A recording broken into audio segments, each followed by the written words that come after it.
The morning started like any other on the mining colony of Kepler-44 to be administrator. Kilver was reviewing the daily or production reports when the first explosions shook the ground beneath his feet. His coffee mug rattled against the metal desk as emergency alarms began blaring throughout the facility. "Sir, we have multiple contacts approaching from the asteroid field," his communications officer reported, her voice tight with fear. "There, not responding to our hail attempts." Kilver rushed to the observation deck and felt his blood run cold. Dark shapes moved against the starfield like a plague of locusts. The Vex Raiders had found them. These weren't ordinary pirates looking for easy cargo. These were the nightmare stories that mining colonies whispered about in the dark. Insectoid creatures that consumed everything in their path, turning entire worlds into barren wastelands. First Wave hit their outer defenses with savage fury. Kilver watched helplessly as his security teams fired their mining lasers and construction equipment at the approaching swarm. It was like trying to stop a tsunami with a bucket. The bioships writhed and twisted through space, their organic hulls absorbing damage that would have crippled metal vessels. "How many security officers do we have?" Kilver asked, though he already knew the answer would be depressing. 37, sir. Most of them are equipment operators, not soldiers." The Zentari had been a peaceful species for over 1,000 years. They had trade agreements, mining contracts, and cultural exchanges. They did not have armies or weapons. Of war? Why would they need such things when the galaxy was full of civilized beings who solved problems with words and treaties? Another explosion rocked the facility as the raiders broke through the first defensive line. Kilver could see them now through the reinforced windows, creatures that looked like a horrible mixture of spider and wasp. Each one the size of a small transport vehicle, they moved with purpose, coordinating their attacks like a single organism. "Sir, they're heading for the main processing plant," someone shouted over the noise. If they reached the fusion reactor, Kilver didn't need the sentence finished. The colony housed 12,000 Zentari families, men, women, and children who had come here seeking honest work and a better life. They were miners and engineers, teachers and doctors. They were not warriors. With shaking hands, he activated the emergency transmission array. The device hummed to life, its quantum communicator reaching out across the void to anyone who might. "Listen." His voice cracked as he spoke into the recorder. "This is Administrator Kilver of Zentari Mining Colony 77 Alpha. We are under attack by hostile forces. Our defenses are failing. We request minimal backup assistance to deal with what appears to be a standard pirate raid. Please, if anyone can hear this transmission, we need help." The message burst into space at faster than light speed, carrying their desperate plea to any friendly ears that might be listening. Little did Kilver know that his simple request for minimal backup assistance would soon take on a meaning far beyond anything he could have imagined. The distress signal reached Earth's Terran defense network at 0347 hours, cutting through the routine chatter of deep space communications like a knife. Admiral Park was nursing his third cup of coffee in the command center when the transmission crackled through the speakers. He had been pulling another all-nighter, reviewing supply. Reports and patrol schedules, the unglamorous side of protecting human space. "Sir, we're getting an emergency beacon from the Zentari colony on Kepler-4 for 2B, Lieutenant Kim reported from her station. They're requesting minimal backup assistance for what they're calling a standard pirate raid." Park set down his coffee and walked over to the holographic display. The Zentari had been good to humanity over the past decade. When Earth needed rare minerals for their expanding fleet, the Zentari had offered fair prices and honest deals. When human colonies faced food shortages, Zentari agricultural ships had arrived with relief supplies. They were the kind of neighbors every species hoped for: peaceful, reliable, and decent. "What's their tactical situation?" Park asked, pulling up the colony's defensive specifications on his tablet.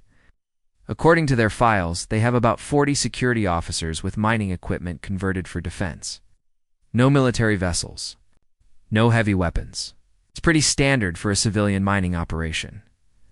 Park nodded grimly. The Zentari had enjoyed centuries of peace, which meant they were completely unprepared for real violence. In human terms, Sending 40 security guards against pirates was like bringing a knife to a gunfight, except the knife was probably a mining laser and the gunfight involved warships. "Sir, what's our response protocol for Allied distress calls?" Kim asked, her fingers hovering over the communication console. Park considered the options. The Zentari had asked for minimal backup assistance, which in their language probably meant sending a few patrol ships to scare off some raiders.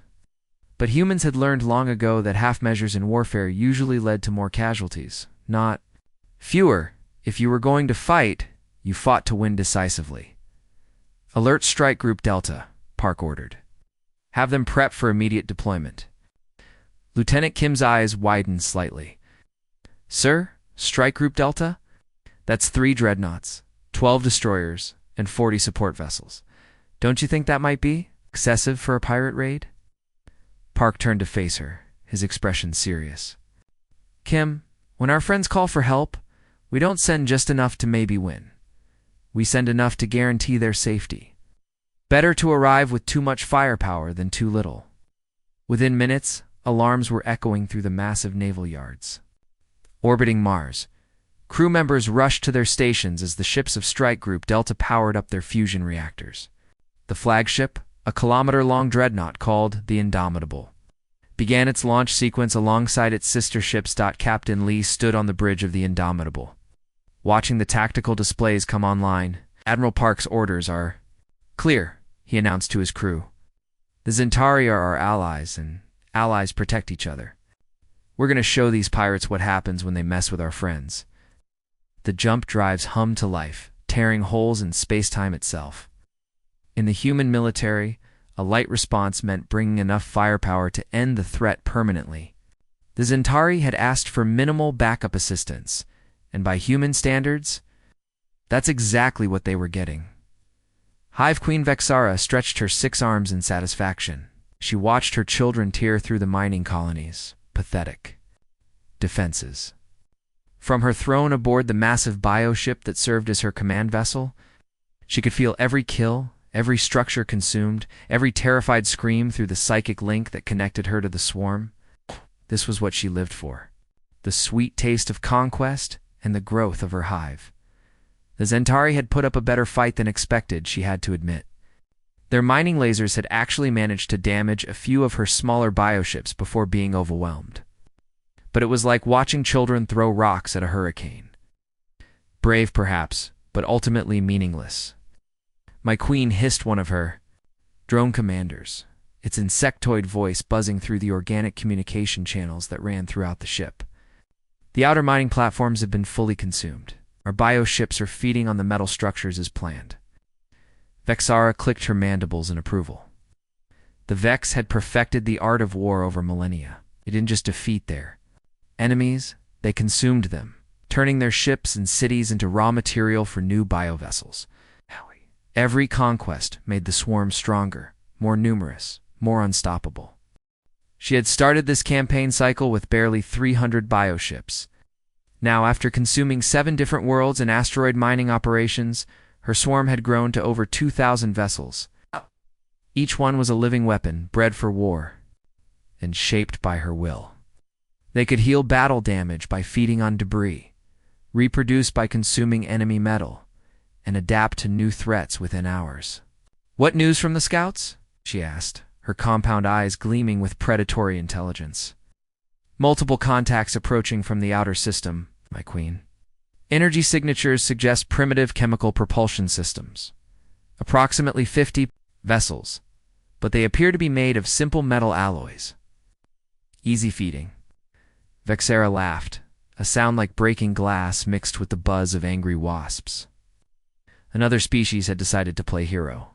She had seen this pattern countless times before. Some foolish race would hear about the swarm's advance and send their little metal ships to make a heroic last stand. It never ended well for the heroes. The approaching vessels were probably from one of the nearby systems. She figured maybe the Zentari had allies who felt obligated to help. It didn't matter. Metal ships were actually preferable to energy-based weapons. Her bioships could digest metal and grow stronger, while pure energy attacks simply dissipated harmlessly against their adaptive organic hulls. "Prepare the feeding pods," she commanded. "When we're finished with the colony, we'll consume their rescue fleet as well. Their metal will birth 100 new warriors for our cause." Her drone commanders chittered in excitement, already anticipating the feast to come. The swarm had a perfect record. No species had ever successfully stood against them once the feeding began. These newcomers would learn the same lesson that countless others had learned before them. The universe belonged to the strong. The Vex swarm was the strongest force in the galaxy. Soon, every world would be consumed, every species absorbed, and every ship turned into biomass for her growing empire. Today would be no different than any other day of conquest. At least, that's what Hive Queen Vexara believed as she watched the approaching human fleet on her organic sensors. Completely unaware that she was about to encounter something entirely new, the communication channel crackled to life just as Administrator Kilver was watching another section of the mining facility disappear under a wave of insectoid attackers. His communications officer, a young Zentari named Veldin, nearly jumped out of his seat when the transmission came through. "This is Admiral Park of the Terran Defense Network. We received your distress call, and we're here to provide backup assistance. Please transmit your current tactical situation." Kilver blinked all four of his eyes in confusion. The voice was calm, professional, and spoke in perfect Zentari through their translation matrix. But something was wrong with the sensor readings. His screen showed massive energy signatures approaching from hyperspace, signatures that belonged to capital ships, not the small patrol vessel he had been hoping for. "Veldin, run a diagnostic on the sensor array," Kilver ordered, his voice tight with stress. "These readings can't be correct." The young officer's fingers danced across his console, pulling up system after system. "Sir, I've run the diagnostic. 3 times the sensors are working perfectly. Those are definitely large vessel signatures." Kilver felt a sinking sensation in his stomach. He knew humans were relatively new to galactic politics, having only joined the interstellar community about 50 years ago. Maybe they had misunderstood the request. Maybe their translation systems had converted minimal backup assistance into something else entirely. Perhaps they sent their merchant marine fleet by mistake, he muttered, grasping for any reasonable explanation. "Human cargo ships are quite large, aren't they? Maybe they're bringing supplies and got confused about the situation." Another explosion rocked the facility as the Vex raiders broke through the secondary defensive line. Through the reinforced windows, Kilver could see the horrible creatures advancing toward the main residential area, where thousands of Zentari families were huddled in emergency shelters. "Sir, I'm getting multiple hyperspace emergence signatures," Veldin reported, his voice rising with excitement. "We're coming out of jump space now." The first ship to emerge was absolutely massive, a sleek, angular vessel that stretched over a kilometer in length. Its hull was dark gray with glowing blue energy lines running along its surface. Weapon ports dotted its sides like the eyes of some mechanical predator. This was clearly not a merchant vessel. "By the ancestors," Kilver whispered as more ships appeared. Destroyers, cruisers, support vessels, an entire battle fleet materializing in the space around their dying colony. "What have I done?" The human admiral's voice came through the speakers again, still calm and professional. "Colony Administrator, we have visual confirmation of hostile bioships attacking your facility. We're moving to engage immediately. Please evacuate all personnel from the outer sections. We'll be conducting orbital bombardment in approximately 10 minutes. A Kilver-S translator struggled with the phrase orbital bombardment. In Zentari culture, such terms didn't exist. They had mining charges and construction explosives, but the concept of deliberately destroying things from space was foreign to their peaceful society. Admiral Park Kilver said carefully, "When I requested minimal backup assistance, I was hoping for perhaps a small patrol ship to help drive off the raiders. I didn't expect." "Sir, you called for help, and we're here to provide it," Admiral Park interrupted. "That's what allies do for each other. Now please clear your people from the combat zone. We've got work to do." As Kilver watched the human fleet move into attack formation, he realized that he had just learned something important about human culture. When they said they were going to help, they really, truly meant it. Hive Queen Vexara felt the familiar rush of bloodlust as her swarm turned away from the dying colony to face the approaching metal ships. This was the moment she lived for, the terror in her enemies' eyes when they realized they had challenged something far beyond their understanding. Her bioships moved like a living tide, thousands of organic vessels flowing through space with predatory grace. "Begin the feeding frenzy," she commanded, her psychic voice reaching every creature in the swarm. "Show these metal builders what happens when they interfere with the hive." The first wave of bioships accelerated toward the human fleet there, living holes rippling with excitement. These were her hunters, fast, deadly creatures designed to overwhelm enemy formations through sheer numbers. They had torn through the defenses of a dozen worlds using these same tactics. But something was wrong. Instead of the chaotic, desperate defense she expected, the human ships maintained perfect formation. Their movements were precise, calculated, almost mechanical in their coordination as her bioships closed to attack range. Every human vessel opened fire simultaneously. The space between the fleets erupted in brilliant light. Railgun rounds, each one moving at a significant fraction of light speed, punched through her bioships like bullets through paper. Plasma batteries painted the void in deadly colors, their focused beams slicing through organic armor that had taken decades to grow. "Impossible," Vexera hissed, watching her first wave disintegrate under the barrage. "Metal ships cannot coordinate like this. They're too primitive, too slow." Ron commanders chittered in confusion as hundreds of bioships died in the first exchange.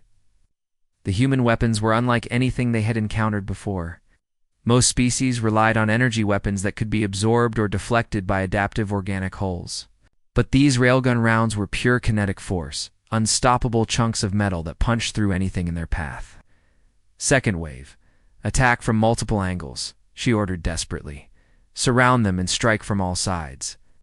The surviving bioships spread out, trying to use their superior numbers to overwhelm the human formation. But the humans adapted instantly. Their ships rotated in space, bringing fresh weapon batteries to bear on each new threat. Point defense systems swept the void clean of smaller bioships while the main guns focused on the larger vessels. Captain Lee stood on the bridge of the Indomitable, watching the tactical display with professional interest. "Their coordination is impressive," he commented to his weapons officer. "But they're still using organic technology. Target their command vessels, the big ones in the center." The human dreadnoughts focused their fire on Vexera's largest bioships. These ancient creatures had survived hundreds of battles, their hulls scarred but unbroken by countless weapons.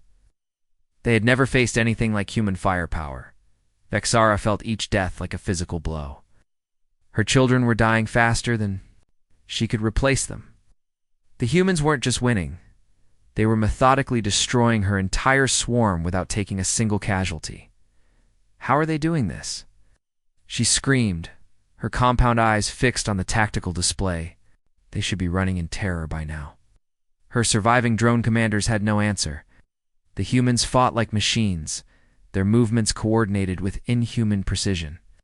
They showed no fear, no hesitation, no mercy. They simply pointed their weapons and fired, turning millennia of Vex evolution into floating debris. For the first time in her long life, Hive Queen Vexera realized she might have made a terrible mistake. Admiral Park stood on the bridge of the Indomitable, staring out at what had once been a terrifying swarm of bioships. Now it was just debris, chunks of organic matter floating silently in the void, slowly freezing in the cold of space. The entire battle had lasted less than 30 minutes. "Sir, final casualty report," Captain Lee said, approaching with his tablet in hand. His voice carried a note of disbelief that he was trying to keep professional. "Let me guess," Park said, rubbing his temples. "0 human casualties." "That's correct, sir. Not even a damaged hull plate. The enemy never got close enough to our ships to cause any real damage." "Complete enemy annihilation? We're reading no surviving bioships in the system." Park sighed deeply. This was starting to feel less like a rescue operation and more like bringing a sledgehammer to crack a nut. The Xantari had asked for minimal backup assistance, and they had responded with enough firepower to level a small planet. He was beginning to suspect there had been a serious miscommunication somewhere. "Admiral, we're getting a transmission from the colony administrator," his communications officer reported. He sounds confused. Put him through, Park ordered, preparing himself for what was likely to be an awkward conversation. Administrator. Kilver's voice came through the speakers, shaky and uncertain. Admiral Park, I don't know how to thank you. The raiders are completely gone. But I must ask, when I requested minimal backup assistance, I was expecting perhaps a single patrol ship.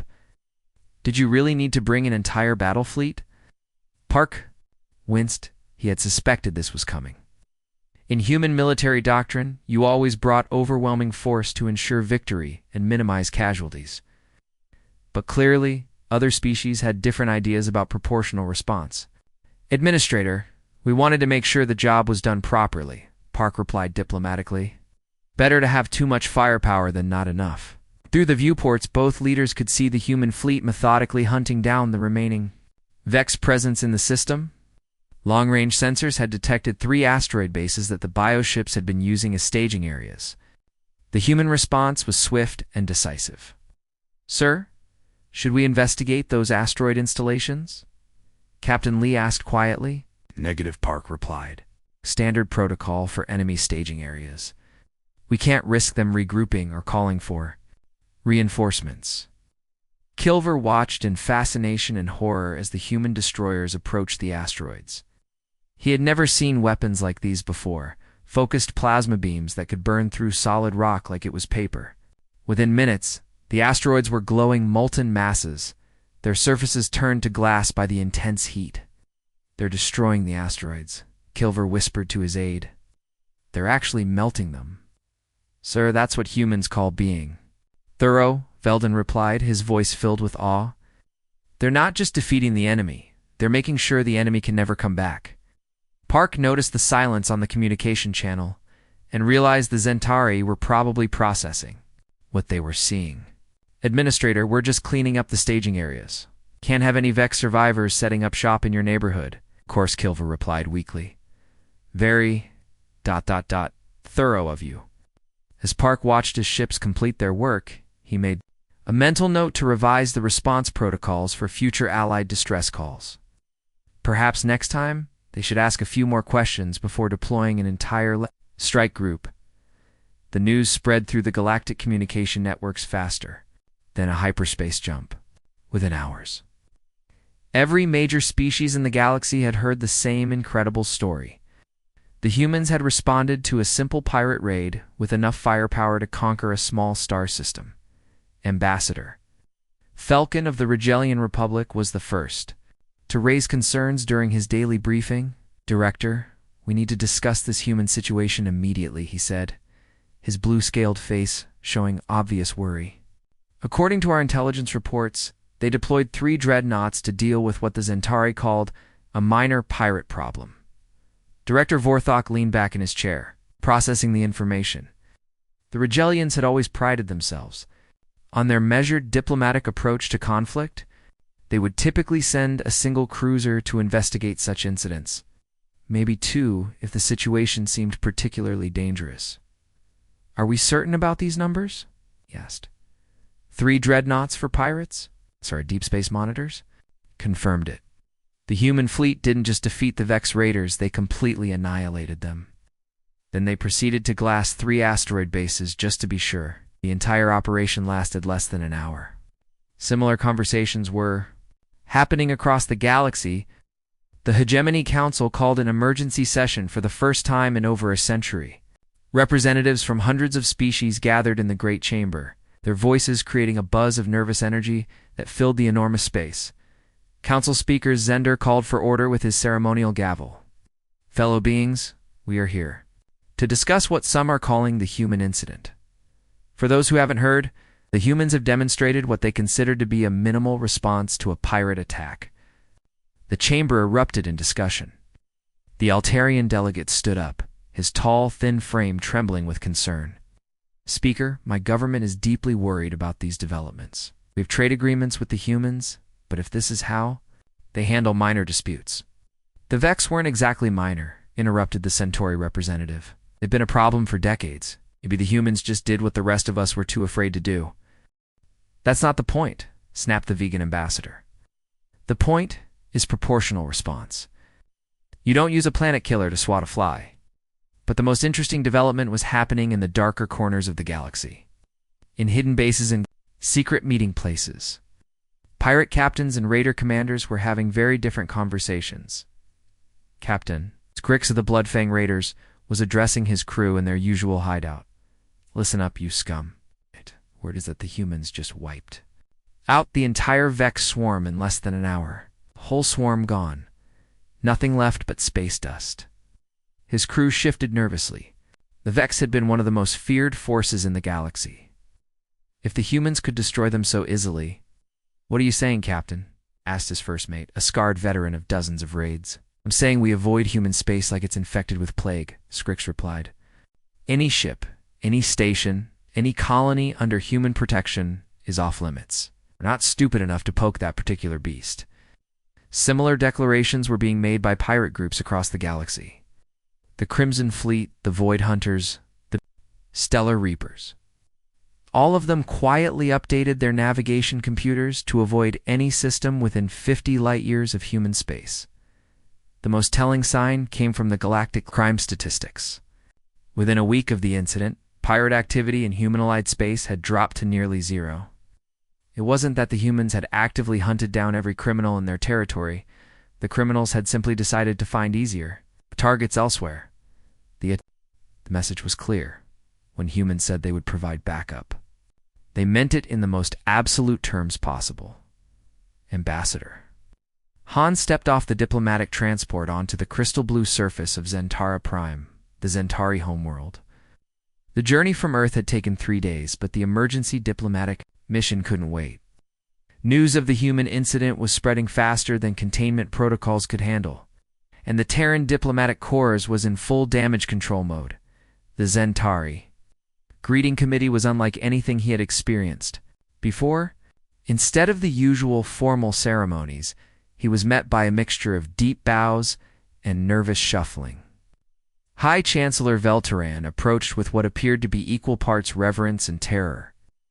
Ambassador Han, the Chancellor said, his arms extended in the traditional Zentari greeting of respect. Welcome to our world. We are eternally grateful for your people's assistance. Han noticed the slight tremor in the Chancellor's voice, and the way his aide kept glancing at the human transport ship, as if it might suddenly start firing weapons. This was going to be more delicate than he had anticipated. Chancellor, it's an honor to visit your beautiful world, Han replied, following diplomatic protocol. I understand there may have been some miscommunication regarding our recent assistance. The Chancellor's expression shifted to something that might have been relief, miscommunication. Yes, that's a good way to put it. When Administrator Kilver requested minimal backup assistance, we were expecting perhaps a single patrol vessel we weren't prepared for. For a full strike group deployment, Han finished. I understand your concern, the human military tends to be thorough in their approach to Allied protection. They walked through the crystalline corridors of the government complex, past murals depicting centuries of Zentari, peace, and prosperity. Han couldn't help but notice how the artwork focused on harmony, cooperation, and gentle coexistence. No wonder they were shocked by human military doctrine. Ambassador, may I speak frankly? The Chancellor asked as they entered his private office. My people are grateful that the Vex threat has been eliminated, but we're also somewhat intimidated by your capabilities. We had no idea humans possessed such overwhelming military power. Han chose his words carefully. Chancellor, humans have learned from our history that half measures in warfare often lead to greater casualties. When we commit to helping an ally, we commit completely. We'd rather bring too much force than risk losing people we care about.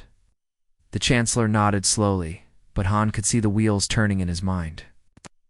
See? And when you say assistance or backup, this is always the level of response we should expect. That depends on the situation, Han replied. But yes, human military doctrine emphasizes overwhelming force to ensure swift victory and minimal casualties among our allies. Word of this conversation spread quickly through diplomatic circles. Within days, embassy staff across the galaxy were updating their translation protocols. The Altarians added a new category called Human Military Responses to their diplomatic database. The Regelians created an entirely new department to study human military terminology. The most significant change came from the Galactic Trade Federation. They issued a galaxy-wide advisory stating that any species considering military cooperation with humans should first undergo a comprehensive briefing on human military doctrine and terminology. Humans appear to operate under the assumption that any military response should be decisive and overwhelming. The advisory read, "Species requesting human military assistance should be prepared for what humans consider proportional response." Meanwhile, back on Earth, the Terran Diplomatic Corps was hastily drafting new protocols for future Allied assistance requests. The new guidelines included detailed questionnaires about the scale of assistance actually needed and multiple confirmation steps before deploying major fleet assets. But perhaps the most telling response came from the Zentari themselves. Within a month, they had quietly increased their defense budget by 300%, apparently deciding that having human allies was wonderful. But they never wanted to need that level of help again. 6 months after the incident, Commander Cho was completing his routine patrol report in the quiet of his ship's bridge. The stars outside looked peaceful, almost boring compared to the stories he'd been hearing from other sectors. He typed the final line of his report: 0 hostile contacts, 0 pirate activity, 0 incidents requiring military intervention. Was the same report he'd filed every week for the past 4 months. His patrol route covered 3 star systems that had previously been hotbeds of pirate activity. Raiders used to hit the trade routes here at least twice a month. Now, space was so quiet, it was almost unsettling. "Sir, we're receiving a routine trade convoy requesting escort through the Vega sector," his communications officer reported there. "Carrying medical supplies to the outer colonies? Any specific threats they're worried about?" Cho asked, though he already knew the answer. "No, sir. They just said they heard this area used to have pirate problems. They seemed surprised when I told them we haven't seen a single raider in months." Cho smiled. The reputation effect had been more powerful than anyone had anticipated. Word of the Zentari incident had spread through the galactic underworld faster than a hyperspace jump. Pirates, raiders, and smugglers had all apparently decided that human-protected space was too dangerous for their operations. Meanwhile, in a cantina on the edge of Regelian space, a group of smugglers was having a very different conversation. The establishment was filled with the usual mix of traders, pilots, and questionable characters who operated in the gray areas of galactic commerce. "You hear about the Vex?" asked a grizzled Altarian pilot, his blue skin marked with the scars of a hard life. Humans wiped them out completely. Entire swarm, gone in less than an hour. "That's just a story," scoffed his companion, a reptilian being from the Outer Rim. "Nobody could destroy the Vex that quickly." "It's not a story," interrupted a human trader sitting at the next table. "I was there. Well, not there exactly, but I was in the system 2 days later. There's nothing left but debris, and I'm very grateful." Zentari, the cantina fell silent. Everyone had heard rumors, but having a human confirm the story made it real in a way that gossip couldn't. "What I don't understand," said the reptilian, "is why your people brought so much firepower to deal with a simple pirate raid." The human trader shrugged. "That's just how we do things. When someone asks for help, we help. Properly." The phrase calling for human backup had indeed become galactic slang, but not in the way anyone had expected. On trade stations across the galaxy, it was used to describe any response that was completely out of proportion to the original problem. A merchant who sent 10 security guards to deal with a single shoplifter might be told he was calling for human backup. Back on Earth, Admiral Park was reviewing the new protocols that had been implemented following the Zentari incident. The guidelines now required extensive consultation before deploying more than a single destroyer in response to Allied requests for assistance.